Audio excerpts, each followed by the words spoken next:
Good evening, everybody. Welcome to Monday, November 27th, Slay Security Plus, Domain 2, Objectives 2.1, 2.2, and we'll do a portion of 2.3. Changing up the format a little bit tonight. I'm going to be doing a little bit of a slideshow presentation, do some instruction, and then we'll follow it up with the normal quiz format like we have been doing afterwards, just trying something a little new. See how y'all like it. Hope y'all enjoy this and get on going here momentarily.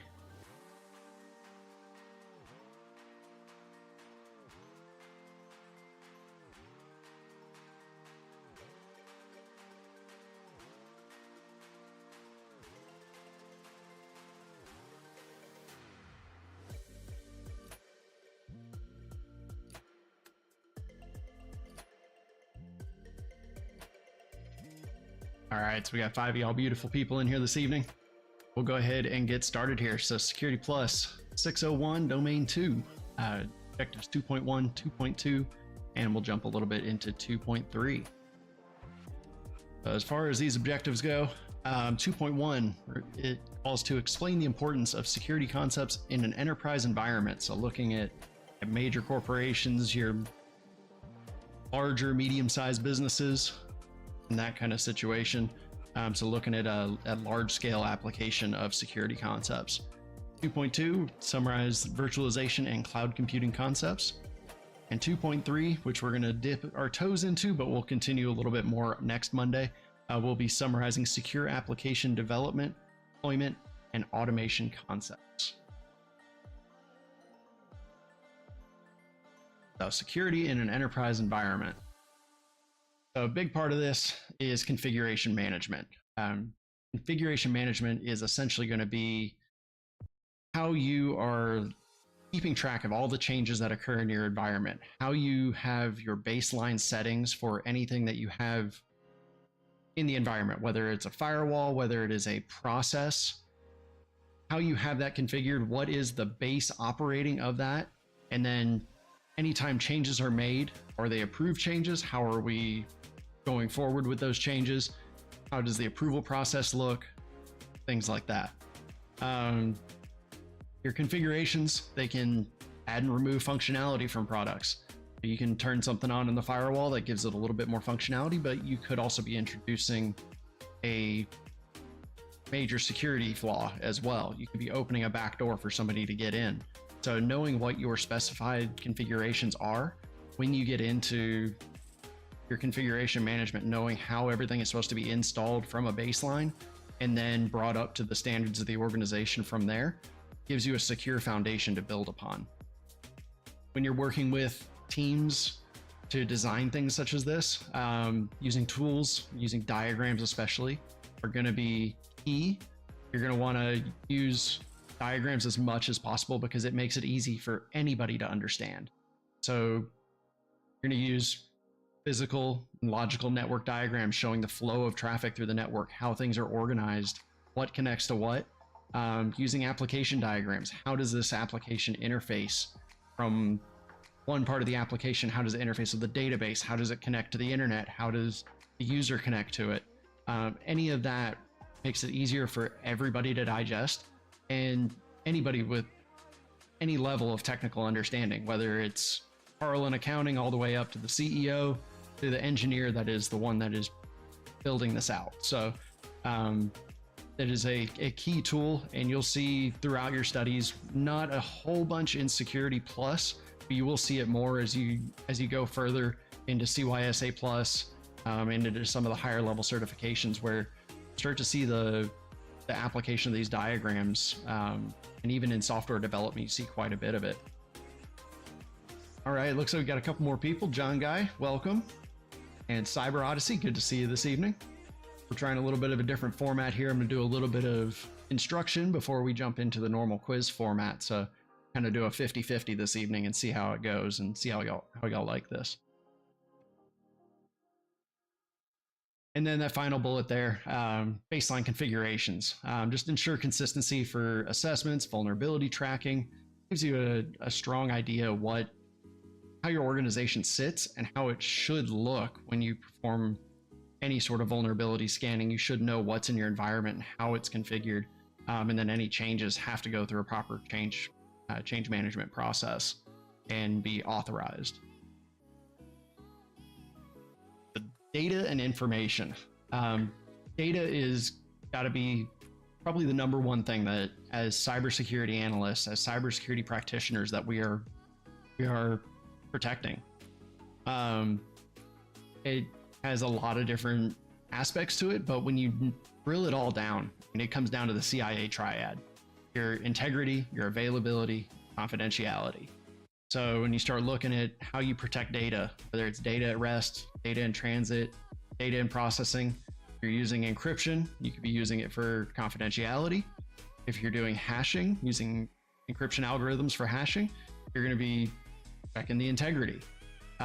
Availability, not so much as far as the data protection goes in a normal sense, but you want to make sure that all that data is available as possible. When we get into things like cloud, having multiple availability zones, being the resiliency of that data, having that availability is key, so your users can get to it, you have maximum access to it, and the business doesn't suffer any downtime from not being able to access a database server, or customers aren't able to check out when they're wanting to purchase something from your website. So we start looking at things like DLP, or data loss or data leakage protection. Depending on who you're talking to, it could show up either way. Pretty sure Security Plus tends to stick with data loss protection in most cases, but depending on what resources you're using, it may show up as data leakage protection, but it is one and the same thing. That is about the confidentiality of data. You're trying to protect it, keep it from leaving the network in a unauthorized manner. Data that is sensitive gets screened and it gets blocked from leaving the network. I know on my work computer, I've got multiple DLP solutions. I can't plug a flash drive into it without it popping up 5 different warnings telling me that I can't do this. I can't transfer stuff to this flash drive. I can still use it, but they are screening what I'm putting onto it. I connect anything like Google Cloud or any third party that we do not use in an enterprise manner. I cannot upload stuff out of my computer. It actually blocks me from being able to push stuff through the browser. So DLP, it looks at a lot of different factors. It looks at the metadata. It looks at it can look at the data that's contained in files and look for certain patterns on what it doesn't want to, or what it's going to block from leaving. And it kind of ties a little bit into DRM as well, stuff that is generated by your company. You can have DRM where only certain users, certain authorized people, certain types of software cannot access that data unless they're actually authorized to do so. So that also ties back into the confidentiality of data, but also can tie into the integrity of data as well. Because if it's got DRM on it, you know it came from your organization. It is part of your organization's the proprietary data that's coming out of your organization. It can likely be trusted. I'm sure there are ways to get around it, but that be a big part of it. And the top bullet there, data sovereignty, is something that we're starting to see a lot more of as countries start to adopt all these different laws regarding data and how data is treated. Those of you in the EU know GDPR is very big about the data sovereignty, and it's not so much about where the data is stored, it's about who the data is stored about. So if you have data on European citizens and you're a US based company, that data has to be held and secured in accordance with GDPR. And you have similar laws popping up. I know the UK has their own variation of GDPR.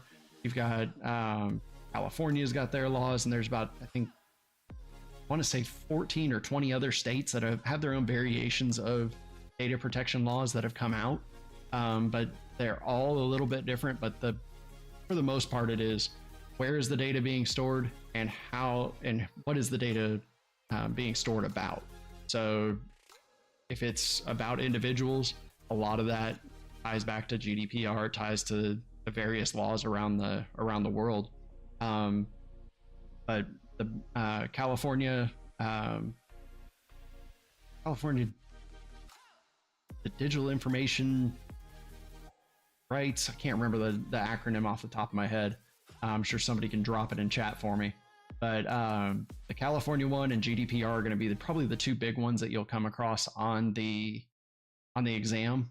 The others you might have a little bit here and there, but more just knowing what the laws are and things like that, or just knowing what the names of them are and what they tie back to is big for Security Plus.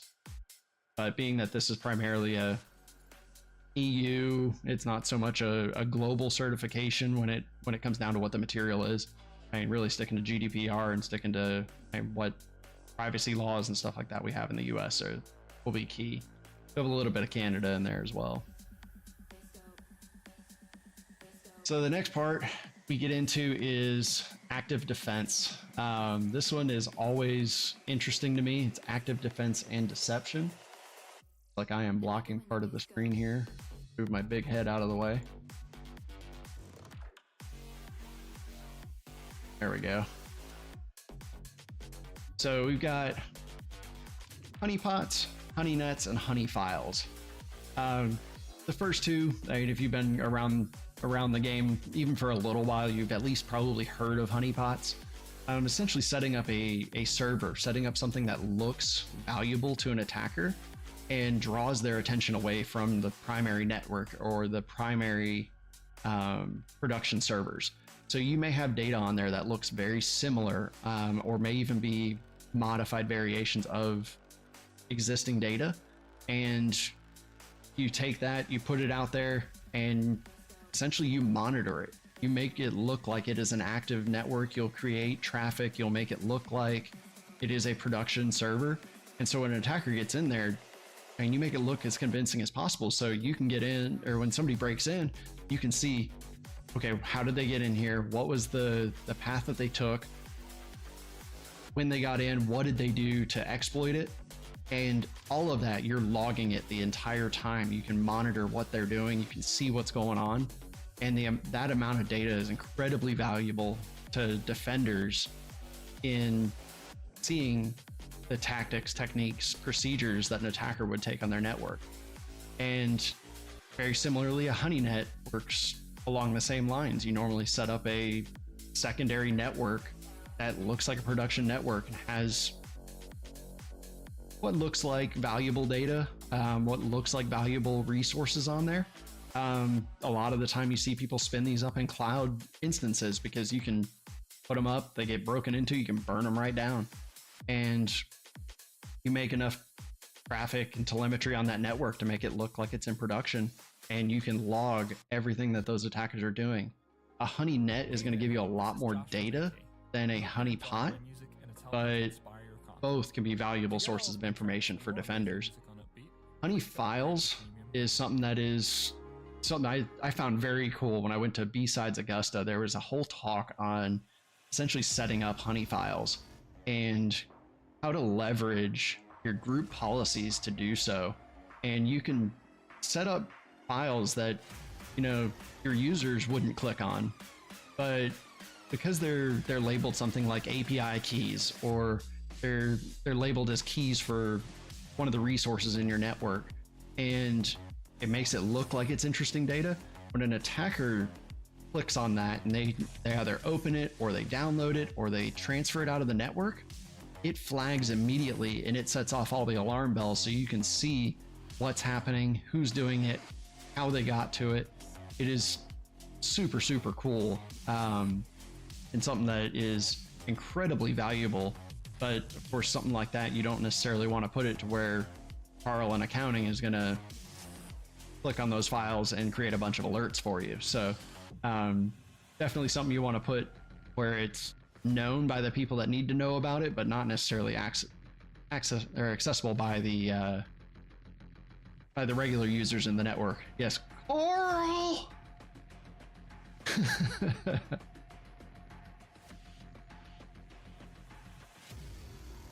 All right, and we're getting into cloud security and virtualization. This is a growing and growing field and only seems to be getting bigger and bigger. Cloud is, to put it nicely, it's a mess. When you get into it, it's who owns what, who's responsible for what, depending on who your cloud service provider, your CSP, depending on who it is, this chart here can even change. You can have some of it where the OS is shared between the CSP and the customer. It could be CSP only, or it could be customer only. So that is, I mean, when you start getting into this, it gets to be kind of a gray area when you really dig into it, and it gets to be messy.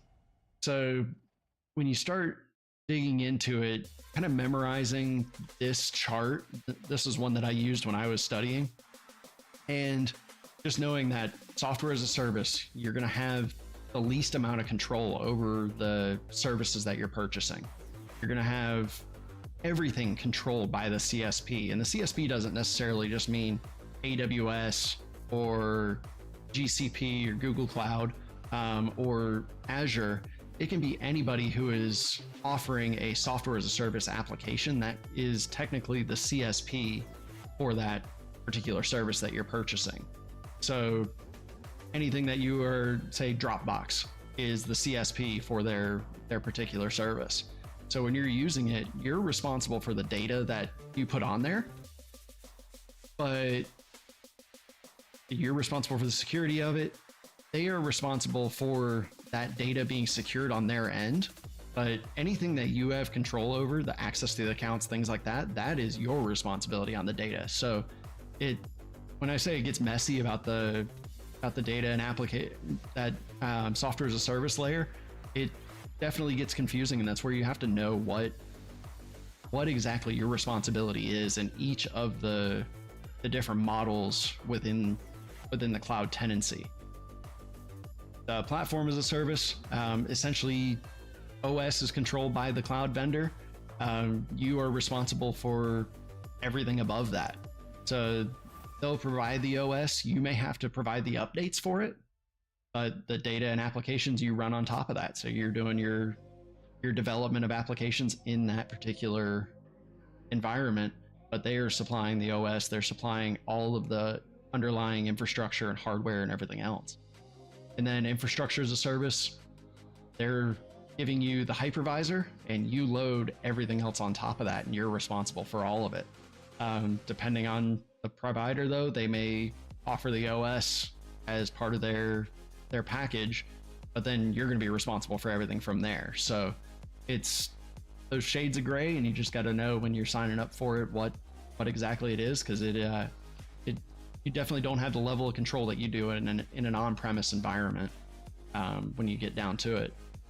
And then as you start to get into the different levels within the cloud, depending on your enterprise, depending on where you function, you have the different types of clouds. You have public cloud, which is your shared tenancy. That's what, me, Brittany, John, Mal, all of us, we go and sign up for an AWS account, and we go and start throwing up our S3 buckets, and we start spinning up instances in AWS. We're going on public cloud. We're not buying an entire server in the AWS warehouse or in their data center. So we are participating in that public cloud. Run into a lot of issues with public cloud, especially if you're in an enterprise operation, where you may have data that is on a particular instance, and that instance gets spun up and spun down and spun up and spun down. Well, you have remnants of that data that stays on the hard drives, and you don't necessarily get the same hard drive space over and over again. So it's important that when you're operating in an environment like that, you're doing things like crypto shredding to be able to essentially encrypt all your data and destroy the keys when it's done, so nobody can get access to that data. But it's just something to to consider when you're dealing with the public cloud is that that data, somebody could go and read that data off of that hard drive after the fact, or at least portions of it, when they spin up an instance on top of where your instance exists previously.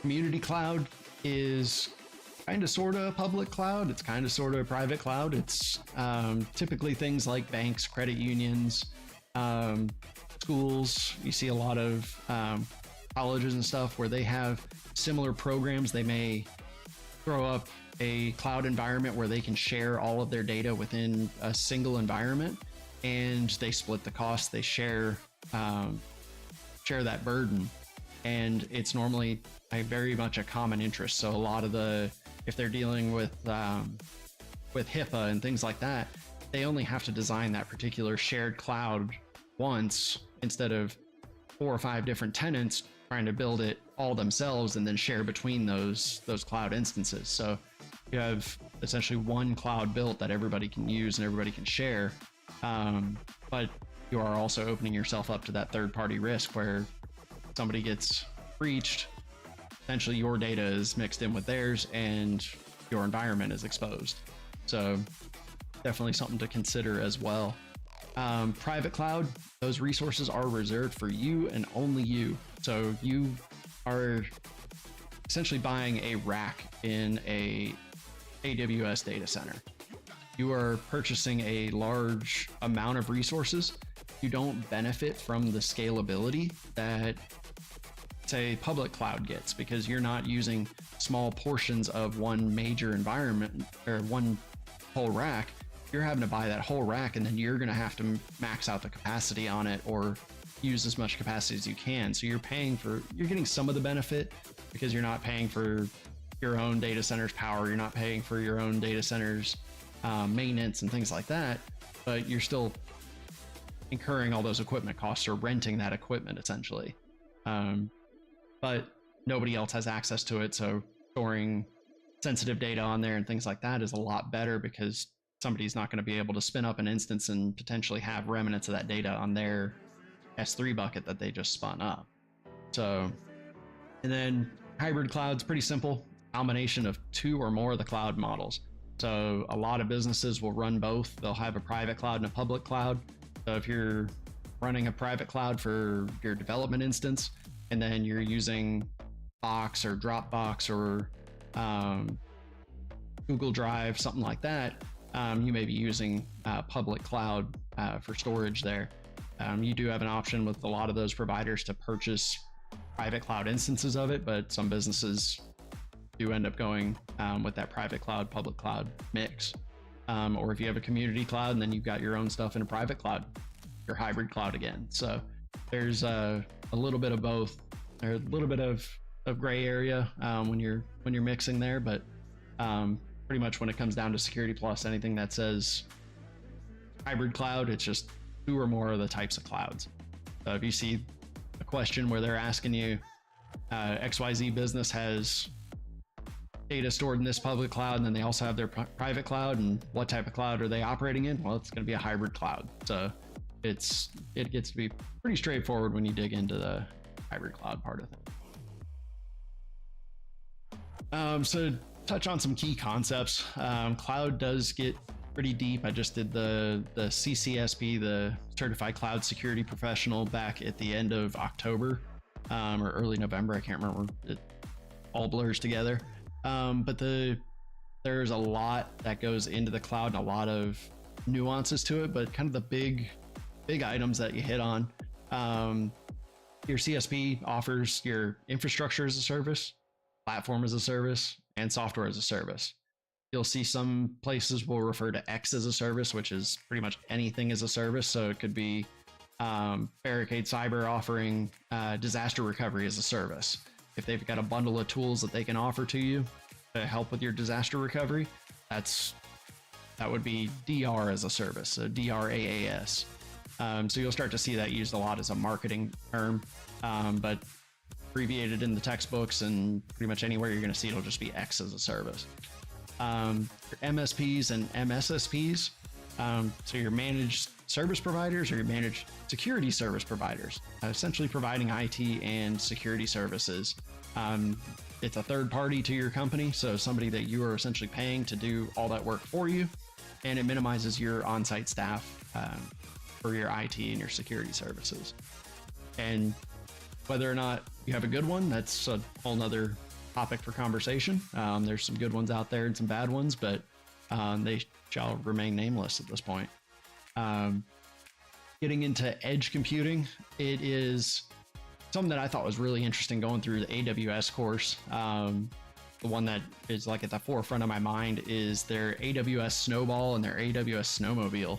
Essentially, you can get like a Snowball is essentially a small AWS server and storage solution that you can rent from them, and you can take it out into the field where you have no internet connection. You don't have anything that you can connect to for internet, and you can actually, or even if you have just terrible internet out there, you can collect all your data, you can store it on there, and you can even use it to start processing the data and preparing it while it's in transit back to AWS and gets uploaded back into the cloud at AWS for your consumption back at your home base.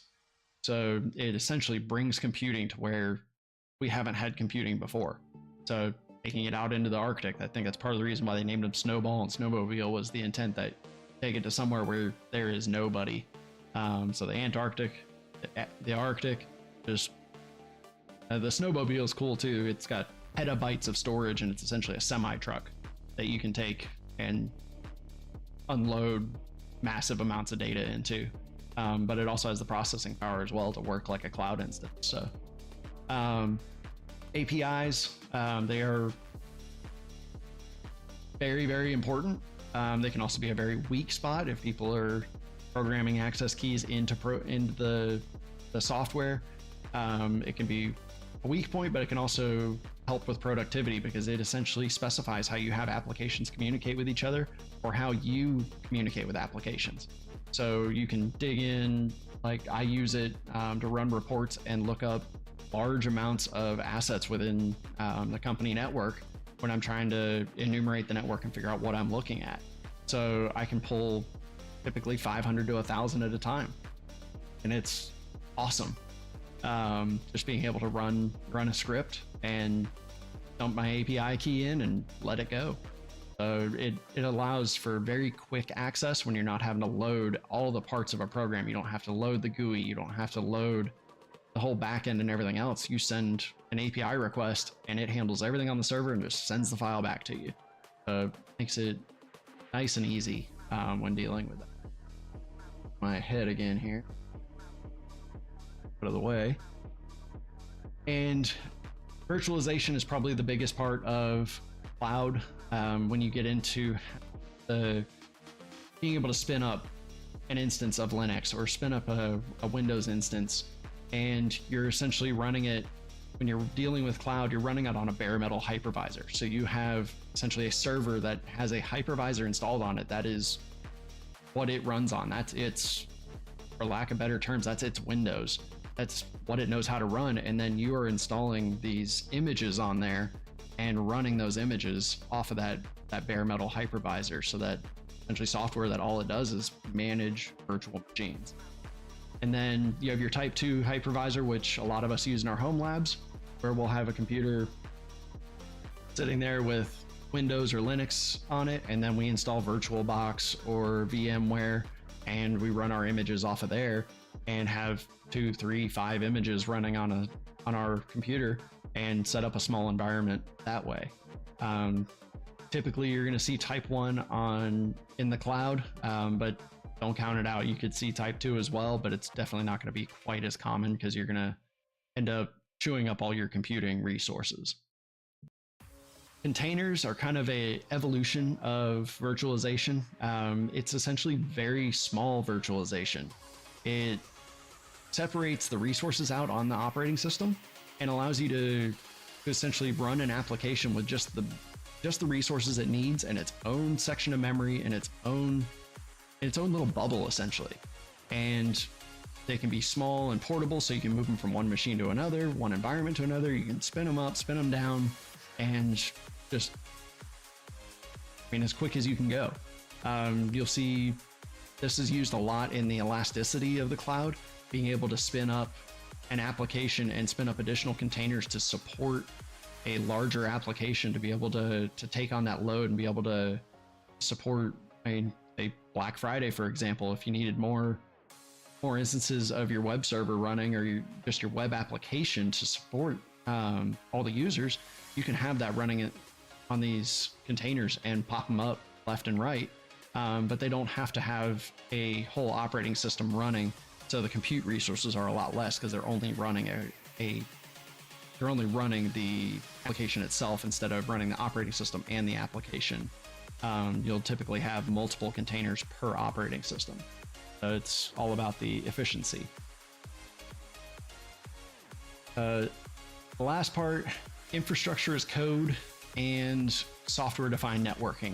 These two kind of go hand in hand. Infrastructure as code essentially is a way to deploy your cloud resources and be able to set yourself a baseline for how everything deploys and how it is put out in a particular manner.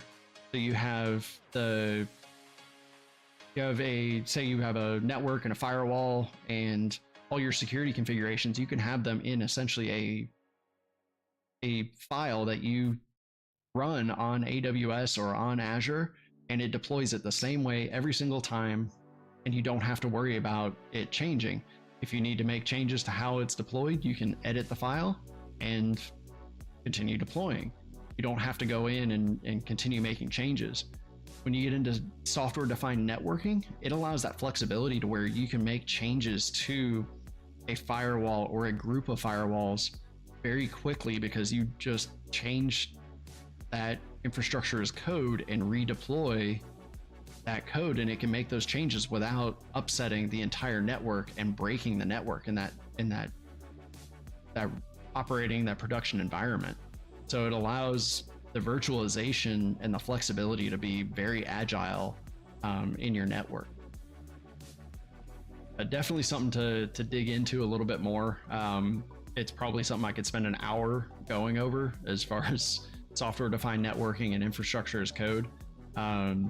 There's a lot to it, and I will share a link. There's a guy that I follow on Facebook, or not on Facebook, on LinkedIn, professional Facebook, and he's got some videos on infrastructure as code and software-defined networking that are really, really good. And this will be a quick one here: application development, deployment, and automation. Just going to touch on the start of this because this is another one where we could go for another half an hour talking about this because it is a lot to cover. Really starting out the two different types of the software development lifecycle. You got your waterfall methodology and you've got your agile or your spiral model. Waterfall is very rigid. It's very linear. I mean, essentially you are working down the process from start to finish, and it is monolithic. You do not make any changes during the process. If you do, it ends up being very expensive to make those changes because you have so much already started in that motion. Whereas when you do something like the agile model, you can start with a prototype, and then you start working your way around. And as you're develop the requirements, or after developing the requirements, you develop the prototype, and then you go back and show that prototype and you reevaluate the requirements, get validation from the customer, and then you proceed with the development plan, and then you keep recycling that again and again and again. And as you do that, you end up making these changes in a much more tailored product to what the customer needs, as opposed to taking whatever they told you and you just go off and go full send and make something that may or may not actually fit what they want to do. It ends up being a lot cheaper in terms of the amount of work that has to go into it in a well-developed environment. In an environment where they're used to using the agile model, they're used to being able to make multiple revisions and continue developing software, it ends up being a lot cheaper in the long run because you're not having to go and rebuild applications from the ground up you're not having to develop security into the application after the fact. So software development is going to be a talk for next Monday. We're going to dig in a little deeper on it, but it is definitely a lot that goes into it, and a lot now as we start to see the security getting wrapped in with it and everything else, as opposed to just how do we pump out applications to make money, but how do we pump them out to be secure by design as well. And that is it for my lecture, my instruction, whatever you'd like to call it. Definitely let me know what you think of that. I know I probably need a little work on my presentation skills, but we'll get there. It's all a work in progress for me. I got time to grow, and y'all are going to help me with that, I'm sure. So let's get to the fun stuff. Got some questions that we can pop into, and of course, if you have any questions on anything I've covered or anything you are studying, feel free to throw them in chat, and we can definitely talk about it.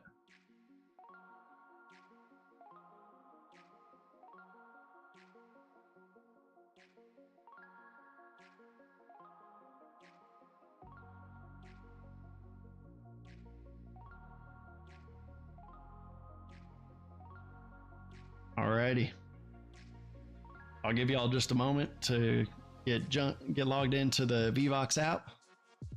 ID number 142036302. Go ahead and open the first question here.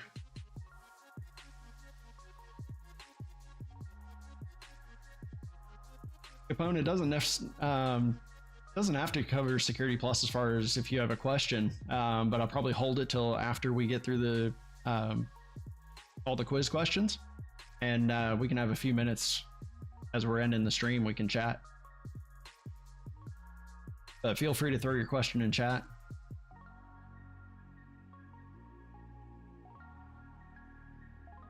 So in an enterprise environment, which of these is not a valid state of data? Data at rest, data in process, data in storage, data in transit, or data in motion?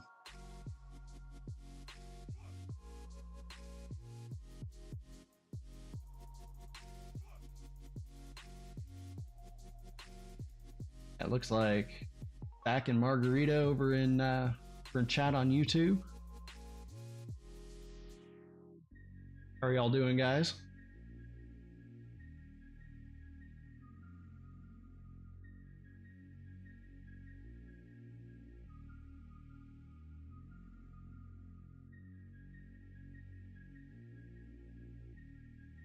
We'll wait for player number 4 here. Oh, now we got 5. All right. And back to 4 again. Move my big head out of the way.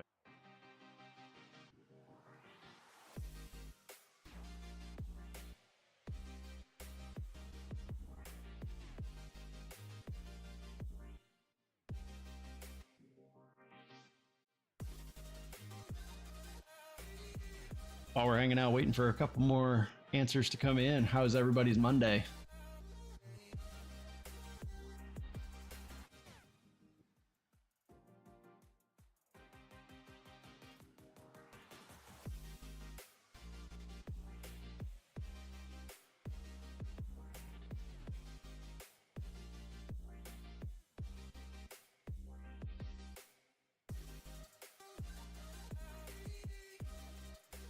I had an interesting Monday here. Get news that one of our third-party application security vendors got popped with a ransomware attack and data exfiltration, and potentially access into all the companies that they support.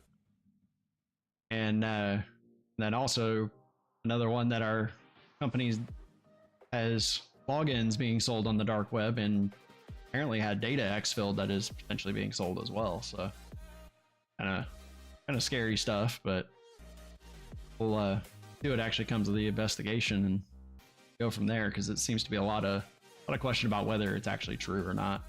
Whatever the threat actors were saying they had. We'll go ahead and close this question. You are absolutely correct. Data in storage is not a correct term when describing states of data. We stick to data at rest, data in process, and data in transit or data in motion. Those are the 3/4 that we use when regarding the states of data.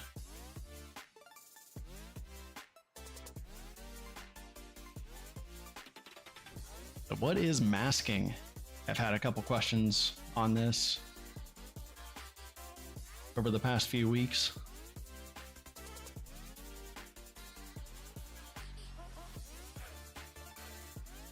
They're replacing data with a specified value as a reference to the original data. They're using backups of data to preserve function during disruptive events. That hiding or redacting a portion of data from being readable. Is it securely transmitting data to prevent eavesdropping?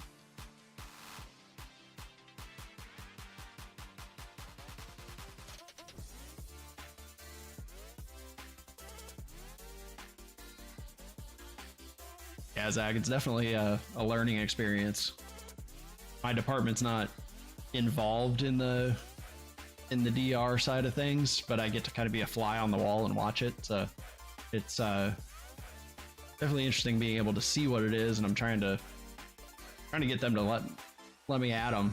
Let me go. Let me get my hands into this and see what I can do, but not in my job description. So fortunately get to sit by and let everybody else have all the fun.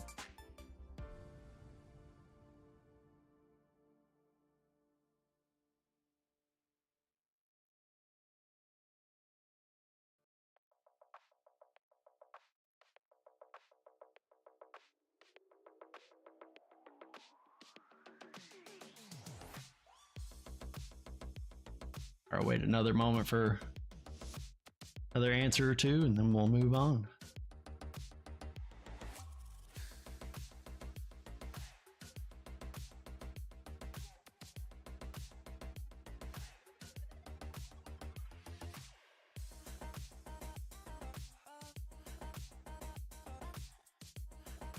All right, so asking, hiding or redacting a portion of data from being readable. That is absolutely correct.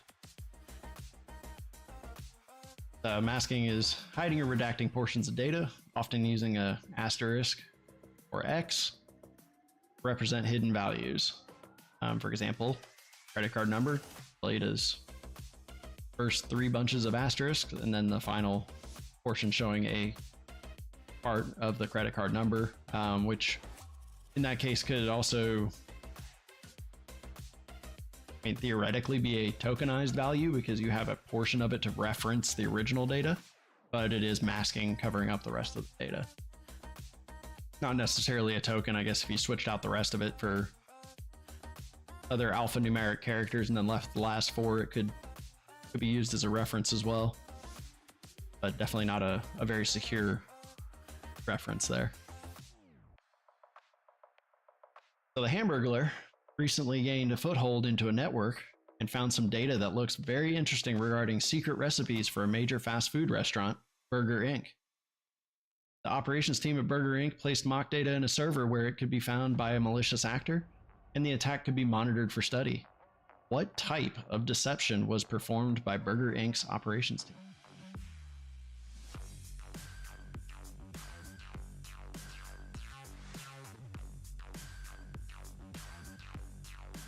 That darn Hamburglar. Constantly going after Burger Inc. This one is intended to be a little tricky, but we're looking for the keywords in the question indicating what exactly they had set up. They placed mock data in a server where it could be found by a malicious actor. The attack could be monitored. Was it a honey net? Honey files? honeypot, or is it fake telemetry?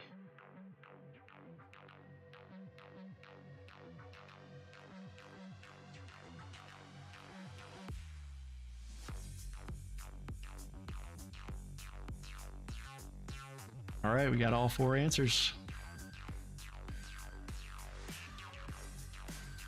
So honeypot was the answer I was looking for on this one. So technically the server would be in a honey net, but it wasn't a series of network servers, or it wasn't a full-on network that the question was insinuating was set up. They did place mock data in a server where it could be found. So the mock data could technically be honey files if they had set up the particular files to be triggers of malicious activity. But we were actually just looking for the server itself as a honeypot to be found by the malicious actor. So looking at the overall server itself. So the honeypot was the correct answer here. So that honeypot would provide them with logs, traffic, and other data points that they can monitor and witness during the attack, for the network defenders to learn the tactics, techniques, and procedures the attackers, in this case the Hamburglar, used to find the fake data.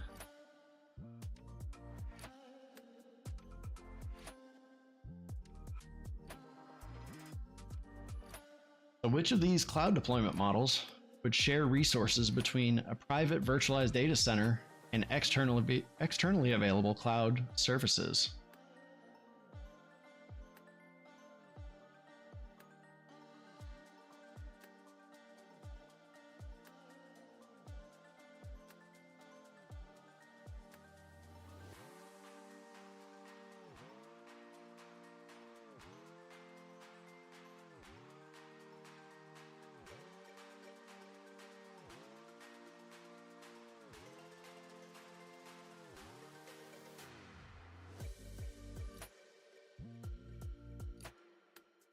Wait another moment for number 3.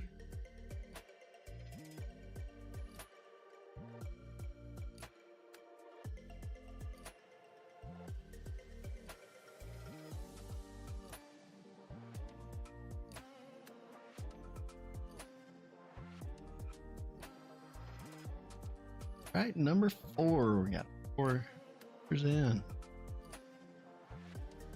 Hybrid was the answer here. I did throw in transit gateway as kind of a trick answer there. Technically, you use transit gateways between your on-prem environment and your and your cloud environment. And since we're looking at a private virtualized data center, we're insinuating a private cloud and an externally available cloud. So looking at private cloud and public cloud. So cloud deployment model sharing those resources, we'd be looking at a hybrid cloud.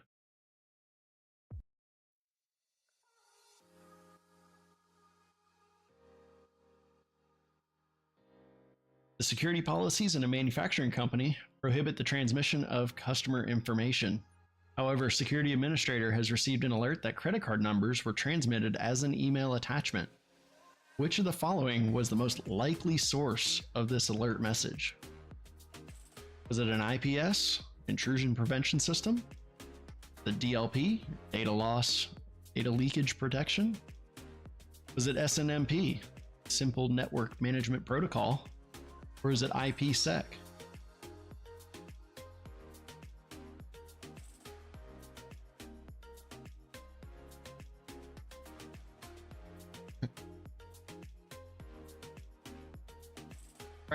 Try to keep y'all on your toes. Appreciate the feedback, Zach. But realistically, I mean, those kind of questions may show up on the Security Plus exam, or similar style questions show up on any exam. You know, especially the ISC squared exams, which I'm sitting for my CISP in December. It is a lot of what is the best answer and you may have 3 that are valid answers, but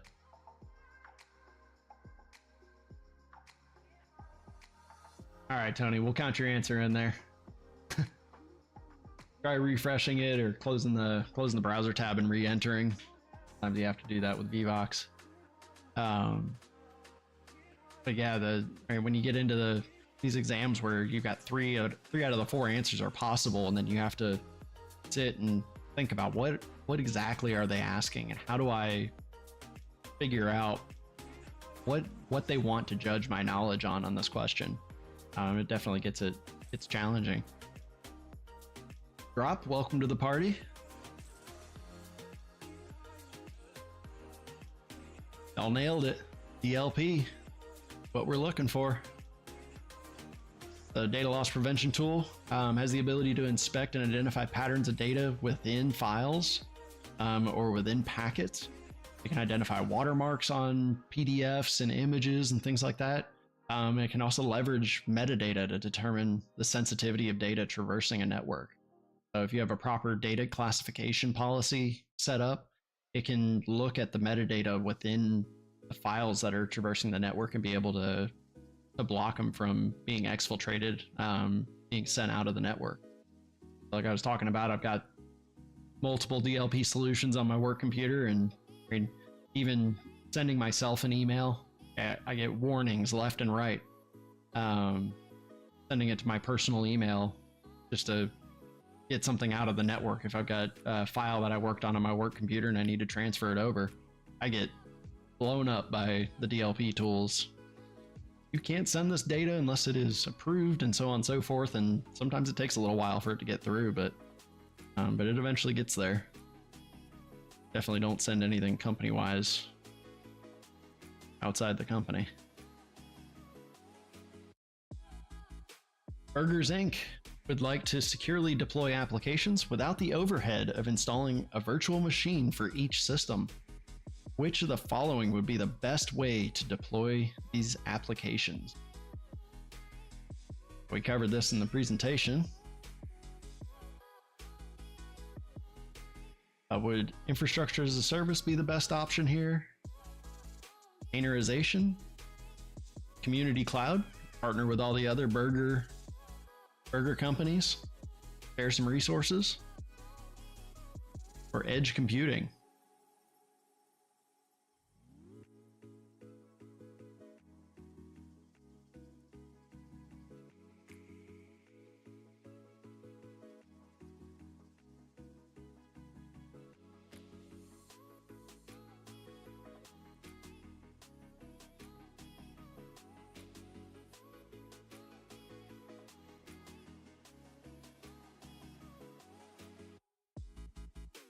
And this is another one of these questions that it's what is the best answer? So something like infrastructure as a service, you could sign up for infrastructure as a service, essentially get a server, get some infrastructure that you put your operating system on, and start deploying applications on it. Is absolutely a viable way to do it. Community cloud, maybe, but you may not want to share your application data with your competitors. Edge computing, you might be able to deploy your application in the Arctic. Might be able to take it out in the middle of nowhere, Utah, be able to sell burgers.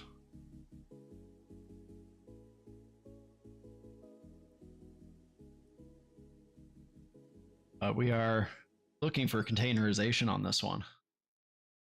So containerization would be where we can deploy applications without the need of a virtual machine for each application, or to host that application. So you would have a one virtual machine that hosts multiple applications or instances of those applications, sharing the resources of the operating system itself, sharing the memory, sharing the processor or processors, but still being able to keep those applications completely separate and operating individually of each other. As opposed to if you do infrastructure, infrastructure as a service is definitely possible, But as far as the best answer, containerization is the best way to deploy the applications, though you could deploy containerization on an infrastructure as a service platform. So one of these, what is the best possible answer?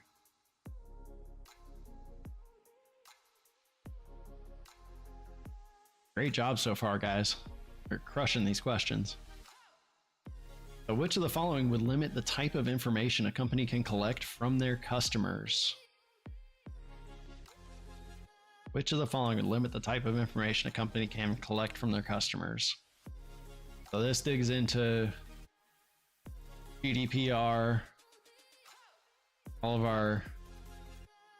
I'm going to look that up right now. I can't life of me off my head what the California privacy...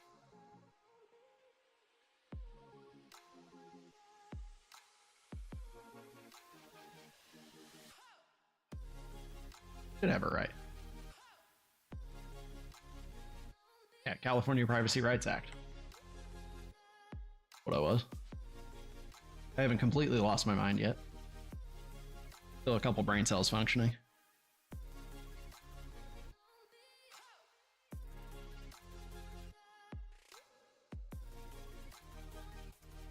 All answers are in. Minimization. Minimization is what we were looking for here. The GDPR, HIPAA will have that as a guideline. Many of the privacy regulations around the world have data minimization, essentially collecting the minimal amount of data that you have to collect to do what you need to do with the data. You have to be able to justify why you're collecting X amount of data on a person, and whatever you don't necessarily need is what you should not be collecting, or you should be getting rid of. You should be removing that data. You will find anonymization tied in with HIPAA. You'll find that especially when you're dealing with like studies on, like if they're doing a study on cures for certain types of cancer or other illnesses, you may see where colleges will get together or research groups will get together and they'll anonymize the data. They'll take out as much information as they possibly can to remove your personal information from your medical information, just to be able to study you as subject 1, 2, 3, 4 versus John Smith. So it's part of the privacy regulations, the anonymization, but the main one is minimization, is collecting as little as possible about customers, is the primary objective for HIPAA, GDPR, and many of the other privacy regulations. Which of the following is important to consider when specifically examining configuration management? This one was even a tough one for me. I borrowed this one from my all-in-one Security Plus book.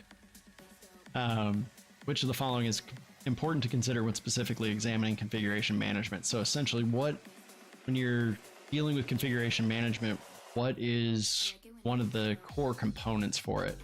I don't think I really went over them in the presentation, but it'd be good education for all of us. Is data loss prevention part of configuration management? Not really.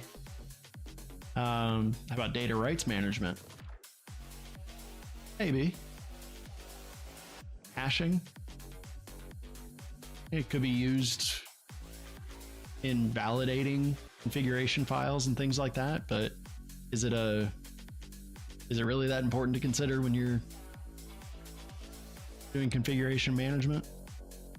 And standard naming conventions, how you name your assets or your configuration files, or how you set everything up.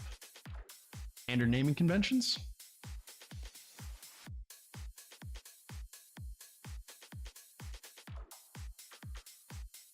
Standard naming conventions was the correct answer here. So it improves the communication of critical elements and identification of assets. So it is one of the core parts of configuration management. Standard naming conventions. There were a couple others, but this is kind of one of those where, I mean, even when I was reading the question, I thought it was good because it threw me for a loop, because I had to sit there and really think about it before I chose an answer, and then went and looked and saw what the book said was the correct answer. Even though I had just read the chapter, I still had to sit there and think about it. But it's kind of one of those where you go through and, you know, you start eliminating them. I mean, hashing, yeah, not so much. Data loss prevention, not so much. Rights management, well, they both have management in the name, maybe. Standard naming conventions, kind of sounds like something I would do. If I'm configuring something, I'd want to have standard naming in there. You know, I've got a 50-50 shot. Let me choose one. And that's kind of my thought process on questions that, you know, I may not know the answer, and I won't ever claim to know all the answers. So I'm going to try and find questions that I struggle with and bring them into this, so we can all learn together, and kind of show my thought process when I answered it, whether I was correct or not. What is the primary downside of a private cloud model? What is the primary downside of a private cloud model? Is it the cost? The scalability? Is it a lack of support? Is it restrictive access rules?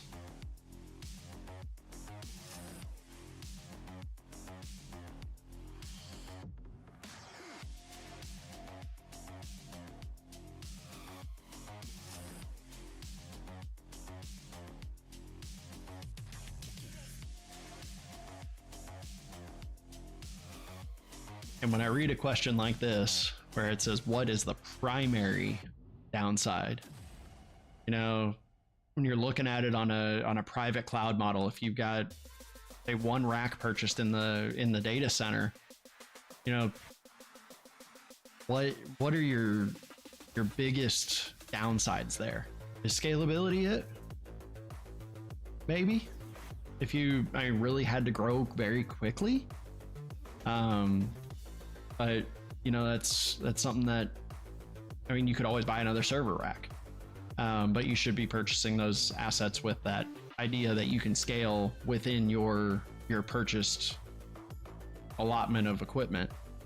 Lack of support, you'll find in the cloud that support is readily available. It all, of course, depends on the tiers and how much spend you have with the cloud service providers, but they are very supportive. They want you to use their product. They want you to be happy with it, and they want to take your money. So, I mean, support, it could be lack of support on your own internal side if you have people that aren't necessarily trained on that particular cloud technology, or those cloud applications. But the support is there from the CSPs. So that wouldn't really come across in my as one of my primary downsides. Restrictive access rules. You don't typically see restrictive access rules as a problem. Yeah, straight cash, homie, Tony. That is correct. Straight cash, homie. Restrictive access rules don't typically cause issues as far as being a primary downside in a private cloud model. You normally have the most access within your private cloud because you're the one that controls essentially everything up to that infrastructure itself. Like, you can't go and change out a network card, but you have access to pretty much everything about that rack that you have in the data center, that allotted server space in the data center.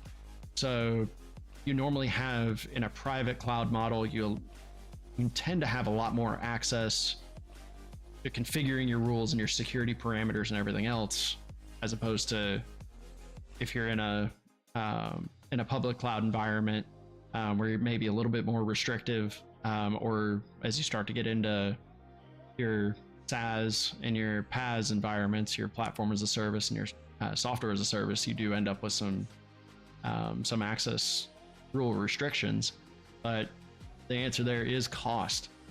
When you are in a private cloud model, you lose some benefit of the scalability that reduces the cost, because you're buying resources you're not necessarily using. You're not using the elasticity of the cloud. Yeah, exactly, Tony. You pay for what you use, but if you bought a whole server rack, you're still paying for that whole server rack, even if you're only using 25% of it. So private cloud, yes, you get the security of your data. Yes, you get dedicated hardware. Get a lot more security, but the downside is that it is going to be a lot more expensive because you're not sharing those resources with other people to bring those costs down. So private cloud will be the most expensive out of all the clouds. It'll then come down to community cloud and then public cloud after that, as being the cheapest. But that is, I believe, all she wrote. Nope, we're on 9. Perfect. We got one more. I kind of covered a little bit of this a moment ago. Which of the cloud service models offers the least amount of control to the customer or user?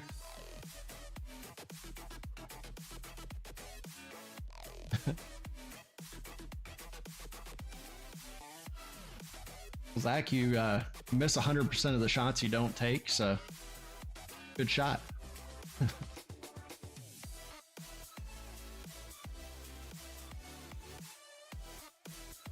So which of the cloud service models offers the least amount of control to the customer or user? I think I should start like capitalizing these words in here. I'm pretty sure like a lot of the practice tests and things like that tend to do that. I think it just helps kind of train the brain to read and kind of hunt for those words in the question when it comes to exam time, because they might not necessarily do that on the exam. But is it IaaS, your infrastructure as a service? PaaS, your platform as a service? Your SaaS, software as a service? Or is it TaaS? I'm not 100% sure what that is.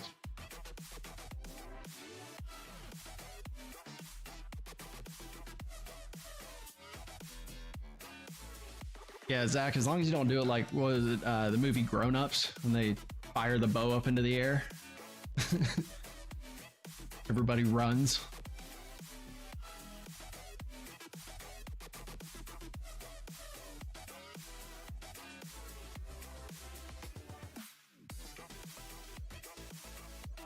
Yeah, Tony, that's definitely a danger when using the cloud. You start to allocate your own resources, and then you over provision. Over provisioning is definitely a big problem in the cloud. You buy too much for what you actually need, and it ends up costing you more money. So there's a big balance in between your actual usage and your necessities. So, and how much you actually need to pay for in order to get the job done. A lot of the cloud providers have started offering analyses on that and how to become more efficient with your cloud resources. So they offer reporting and tools like that you can use to figure out what. Holy cow! Reduce the cost by 50%. That's insane.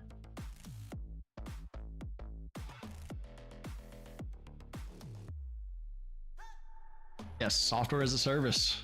Y'all are correct.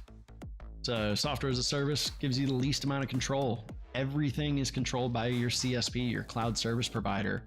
So whether it is Dropbox or whether it is AWS, if you are doing software as a service, you control the data that goes in and how to access the data, but everything else, the storage of the data, the infrastructure underneath it, the operating system that application runs on, is all controlled by the cloud service provider. And TaaS was made up for this question. It is not anything. So you can forget that term. I'm sure somebody else will come out with there'll be some marketing push for something. TLS as a service.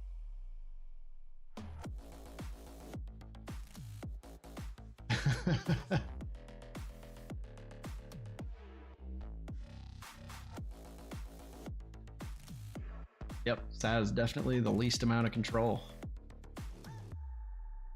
I'll bring up this thing here. This cloud model. Okay, it's essentially starting at the right. It's the least amount to the greatest amount of control. You have the most control in your on-premise environment. Least amount as you go to the right. So on-prem infrastructure, platform, and software. So the more blue there is, the least control as a consumer that you have over the asset or the software that you're using.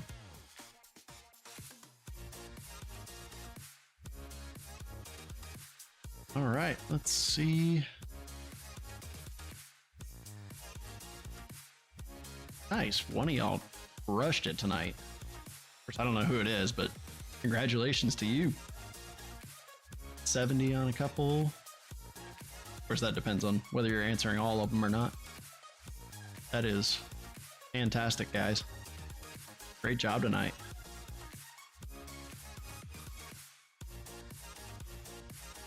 Great.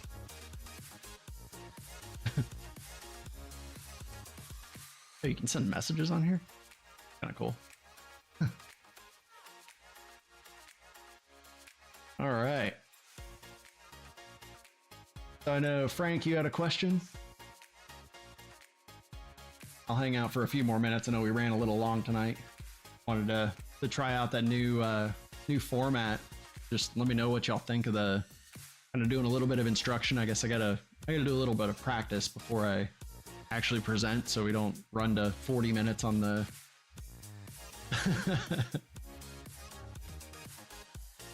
run to 40 minutes on the instruction part.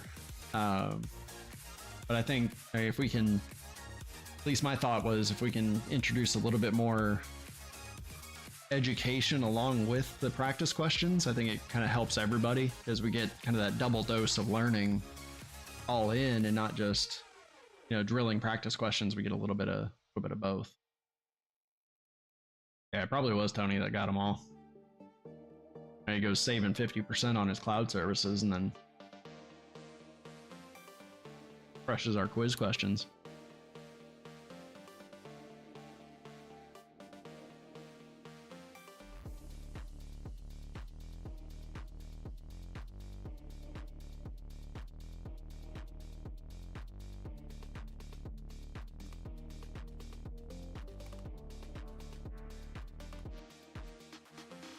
Next week's going to be a little interesting.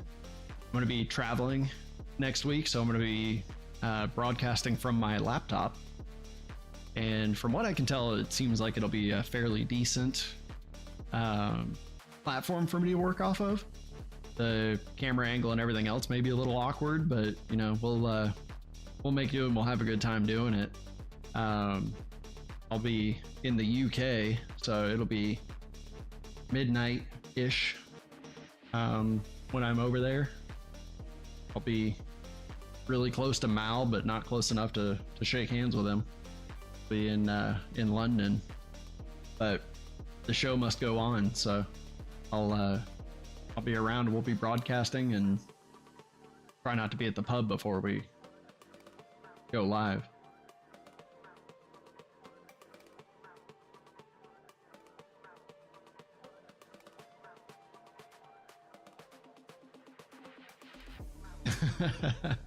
Yeah, Mal, you're a night owl. Seems like you're up till like 3 in the morning every day.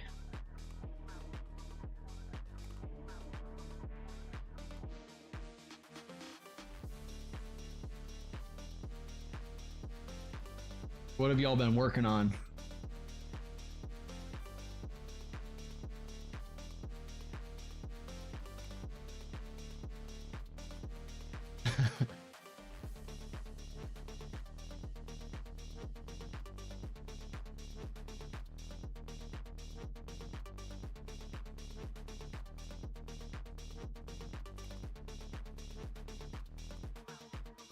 Are we ready for the advent of cyber?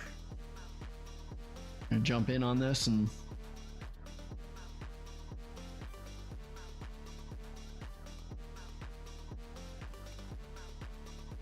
see what we can do. I'm gonna certainly try. I don't know if I'll be able to do all 24 each day, just because I'm gonna be traveling during a lot of it. But see what we can do.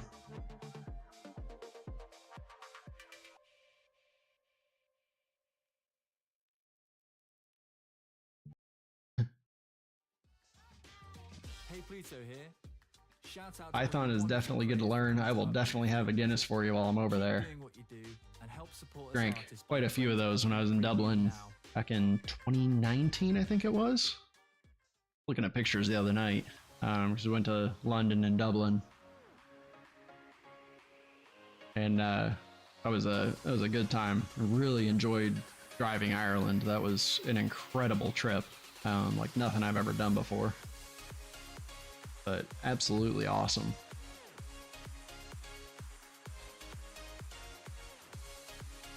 Ooh, a long day of access point installs. Hey, but the madness keeps things interesting. And John, you're just studying for the Sec Plus? And when are you taking your test on Wednesday, or the voucher? You're getting the voucher delivered on Wednesday? Mal, we're coming over.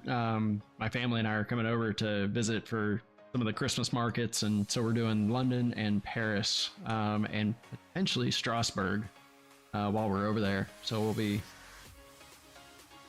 just visiting, just traveling, taking some time away from work. And well, I say that I'm going to be working while I'm there. Contractor, I don't get paid time off, so I'll be working. But the nice thing is that I get like a 5-hour head start, so I get first part of the day to not worry about work, and then gotta dig in a little bit towards the afternoon and into the evening. But yeah, just for pleasure. But I love getting over to Europe, getting over to the UK. Awesome over there.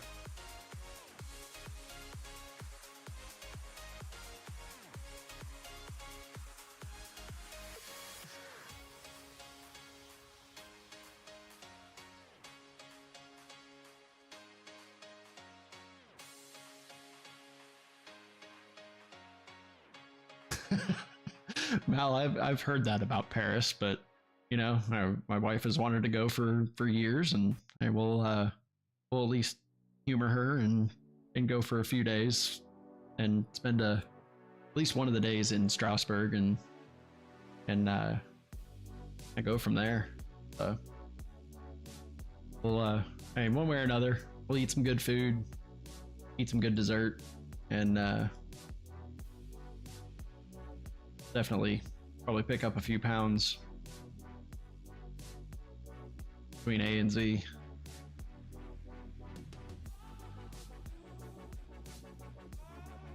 Yeah, Tony, I did the Guinness factory tour when we were there. Did Guinness and Teeling while we were there, and the Guinness tour was awesome. You get to the top and get to drink at the top of their like owl's nest. It was super cool getting the view of Dublin.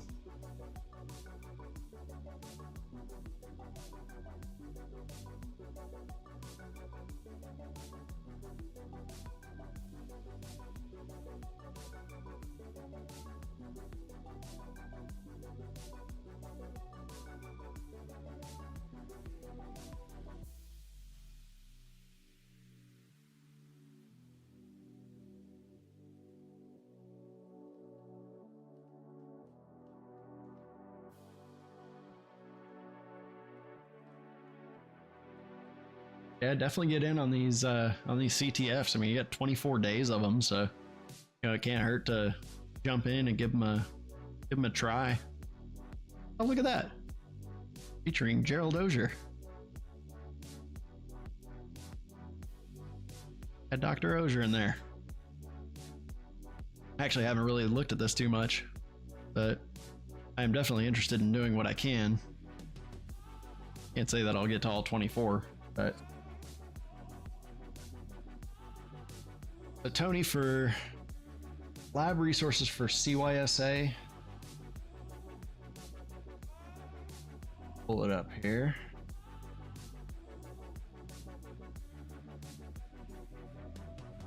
log in off the screen so I don't give up all my secrets. But test out is what I use to study. This one, the Cyber Defense Pro. Let's see here, set version. Okay, 2.0. So they do have an updated version now that does for the CYSA, the CS003, which is the current version. And when you dig into it, and they break it all down by various sections, the nice thing is that when you get in here, when you get data sheets, they give you these fact sheets, which are really, really helpful. And then they give you quizzes. You get 10 practice questions for every section. Some of them have multiple practice questions. And then they will do labs that they will walk you through, like how to do an Nmap scan. But then there are also some of these, like this one here, where you actually get to start a lab. I'll go ahead and fire this one up. And it'll actually give you a kind of restricted Kali machine that you can manipulate and actually follow through the steps on creating a honeypot, which is the example for this one, but it actually gives you some hands-on experience for CYSA. But I would also say doing some of the CTFs will also help, because it'll strengthen your comfort level inside Linux and using some of the tools within Kali, within Parrot, and pretty much all your pen testing tools will give you experience with those. That's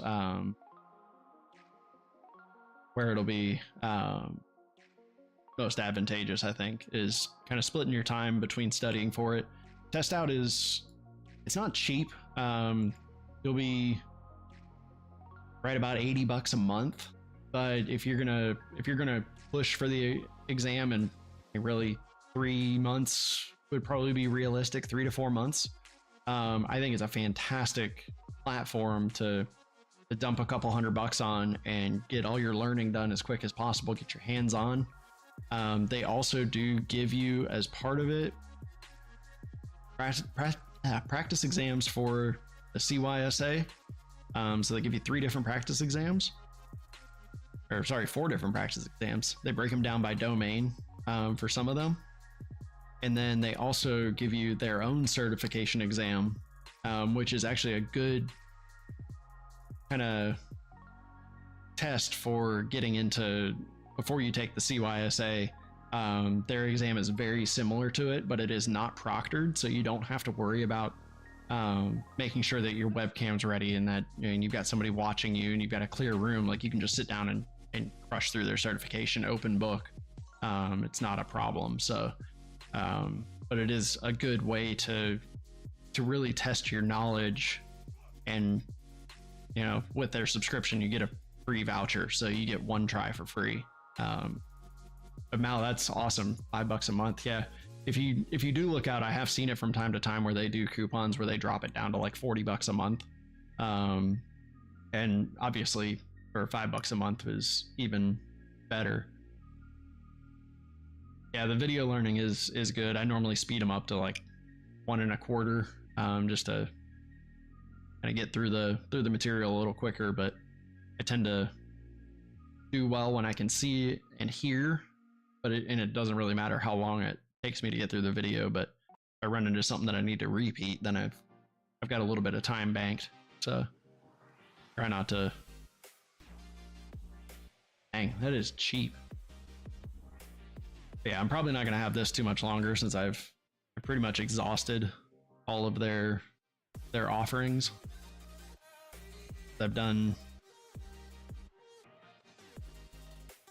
pretty much every exam that they offer something for.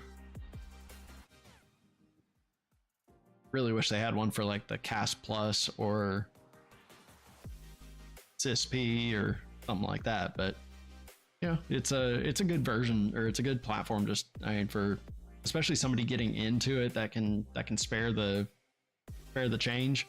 It's a good way to get some hands-on experience and not have to have a laptop and have all the equipment and everything else to get started. So just my 2 cents worth, for my $79.99 a month worth.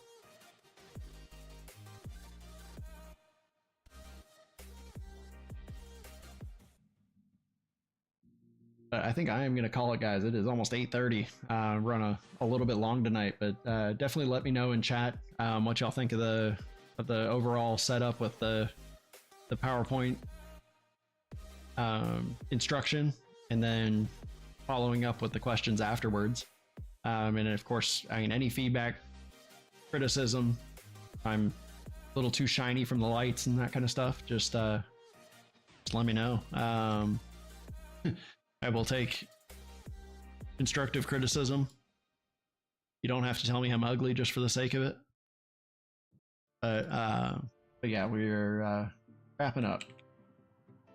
Let me drop this link real quick. So testout.com, and they are actually just bought by CompTIA earlier this year. So they are actually going to become the training platform for CompTIA. Testout.com. You'll typically find this in a lot of schools, a lot of colleges and stuff like that use Testout for their courses. I even found some of the cybersecurity boot camps and stuff will use Testout. But yeah, I appreciate it, guys. Thank you so much for coming out on a Monday night. I appreciate the support and the feedback, and I really enjoy getting out in front of y'all and sharing the knowledge and sharing my time, and it helps me learn and solidify what I know. Makes us all stronger. So I look forward to seeing y'all in Discord, and next Monday we'll do it all again.